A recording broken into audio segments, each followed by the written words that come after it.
कभी आपने सोचा है कि आपने पूरा पेपर अटैम्प्ट किया फिर भी मार्क्स एक्सपेक्टेड से कम क्यों आए?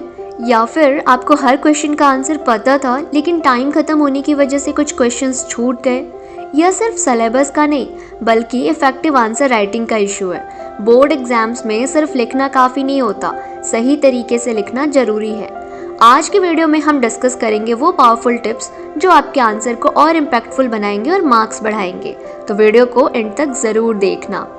शुरू करने से पहले अगर आपने हमारे चैनल कॉलेज सखा को सब्सक्राइब नहीं किया है तो अभी सब्सक्राइब करके बेल आइकन को प्रेस कर लीजिए, जिससे आगे आने वाली सभी यूजफुल वीडियोस आप तक सबसे पहले पहुंच जाए। चलिए शुरू करते हैं। सबसे पहले बात करते हैं प्रेजेंटेशन की। आंसर शीट को देखते ही एग्जामिनर पर पहला इंप्रेशन बनता है, इसीलिए नीट हैंडराइटिंग रखें। अगर हैंडराइटिंग अच्छी नहीं है तो रीडेबल लिखने की कोशिश करें। मार्जिन्स ड्रॉ करें और हेडिंग्स और सब हेडिंग्स को अंडरलाइन करें। इंपॉर्टेंट वर्ड्स को हाईलाइट करें या अंडरलाइन करें। जैसा कि आप स्क्रीन पे देख रहे हो, एक क्वेश्चन है हमारा डिफाइन डेमोक्रेसी। इसका हमने जिस तरीके से आंसर लिखा है, देखिए हेडिंग्स अंडरलाइन है और इम्पॉर्टेंट पॉइंट क्लियर है, तो कुछ इस तरीके से आपको लिखना है आंसर। सेकेंड आपका हो जाता है टाइम मैनेजमेंट। एग्जाम में टाइम मैनेजमेंट बहुत ज़रूरी है। हर क्वेश्चन के लिए टाइम फिक्स कर लें और उस लिमिट के अंदर आंसर लिखने की प्रैक्टिस करें। अगर 5 मार्क्स का क्वेश्चन है तो उसके लिए ज़्यादा से ज़्यादा 7-8 मिनट का टाइम लगाना चाहिए। अगर आंसर लंबा हो रहा है तो अननेसेसरी डिटेल्स को छोड़ दें। लाइक आपका एक एग्जाम्पल है, explain the causes of French revolution. अगर ये 5 मार्क्स के लिए क्वेश्चन है तो इसमें आपको 5 पॉइंट्स लिखने हैं और उन 5 पॉइंट्स को नॉर्मल एक्सप्लेन करना है। जैसे कि आप स्क्रीन पे देख रहे हो पॉइंट्स आपके। अब इस पॉइंट्स के अंदर आप अपनी 2 से 3 लाइन की एक्सप्लेनेशन ऐड कर दोगे, ठीक है। तो इस तरीके से आपको लिखना है। नंबर 3 आपका है आंसर अकॉर्डिंग टू मार्क्स। हमेशा याद रखिए, मार्क्स के हिसाब से आंसर लिखना जरूरी है।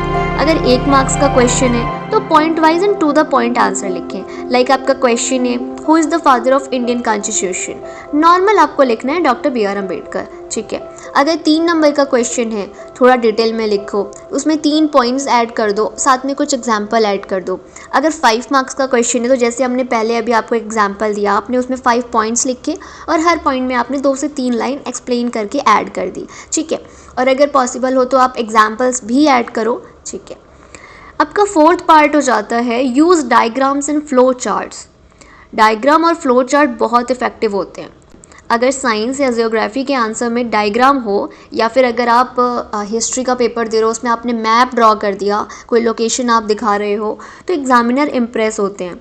जैसे एग्जाम्पल में अगर हम वाटर साइकिल के बारे में पूछ रहे हैं क्वेश्चन में, तो आपने इसमें डायग्राम बना के और फिर उसको एक्सप्लेन किया ना, तो वो आपका ज़्यादा इफेक्टिव लग रहा है, जैसा कि आप देख पा रहे हो स्क्रीन पे।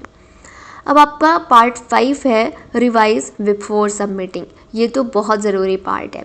आंसर लिखने के बाद हमेशा 5-10 मिनट रिवीजन के लिए रखना चाहिए, क्योंकि स्पेलिंग मिस्टेक अगर है तो वो आप करेक्ट कर सकते हो, और अगर कोई क्वेश्चन आपका छूट रहा है तो वो आप फिर उसको 10 मिनट में कवर कर पाओगे, ठीक है। और हाँ, आप ध्यान रखना पेपर देते टाइम कि आप ना क्वेश्चंस को जब अटैम्प्ट कर रहे हो तो आपको जो आंसर्स आते हैं, जिन क्वेश्चंस को पढ़ने के बाद आपको लगता है कि आप इन क्वेश्चंस के आंसर लिख सकते हो, उनको आप पहले कर लो और उसके बाद जो आपको क्वेश्चंस लग रहे थे कि नहीं आ रहे हैं फिर उन पर टाइम दो, ठीक है। क्योंकि उन पर आप फिजूल का टाइम देते हो, जो क्वेश्चंस आपको नहीं आ रहे, ऐसे में आते हुए क्वेश्चंस का आप आंसर लास्ट टाइम में जिस तरीके से लिखना चाहते हो और आपको जितना आता है वो आप नहीं लिख पाते, क्योंकि टाइम नहीं बचता, बेशक आपको आ रहा होता है, ठीक है। तो दोस्तों, ये थे कुछ इंपॉर्टेंट टिप्स जो आपको बोर्ड एग्जाम आंसर राइटिंग को नेक्स्ट लेवल पर ले जाएंगे। इन टिप्स को फॉलो करें और मेहनत से पढ़ाई करें। अगर ये वीडियो हेल्पफुल लगा तो लाइक करें, शेयर करें और चैनल को सब्सक्राइब करें। एंड हाँ, अपने फ्रेंड के साथ ज़रूर शेयर करना, क्योंकि आपका एक स्टेप आपके फ्रेंड का करियर बना सकता है। ओके, आपके एग्ज़ाम के लिए बेस्ट ऑफ लक।